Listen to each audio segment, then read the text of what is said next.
আমাদের প্রিয় ভাই স্বেচ্ছাসেবক দল ঢাকা মহানগর উত্তরের সাবেক দুইবারের সাধারণ সম্পাদক ও 26 নং ওয়ার্ড বিএনপির জনতার কাউন্সিলর জনতা জনাব আজিজুর রহমান মুসাফির ভাইকে ওই খুনিরা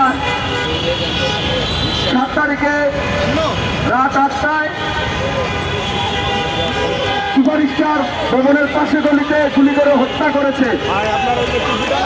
ওই খুনিরা যদি হত্যা করে মুসাফির ভাইকে হত্যা করে যদি মনে করে মুসাফিরকে মেরে ফেলেছি সবচেয়ে ওই খুনিরা প্রকাশ চলতে বসবাস করতেছে।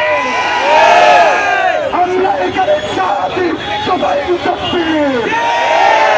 মুসাফির ভাই প্রশাসনদের কাছে আমার দৃষ্টি আকর্ষণ রইল, বিনীত অনুরোধ রইল, আপনারা সুস্থ তদন্ত করে এই হত্যাকাণ্ডের সাথে আজিজুর রহমান মুসাফির ভাইকে যারা হত্যাকাণ্ড নির্মমভাবে হত্যা করেছে তাদের অতি দ্রুত আইনের আওতায় এনে সঠিক বিচারের দাবি জানিয়ে আমি আমার বক্তব্য এখানে শেষ করছি। আল্লাহ হাফেজ।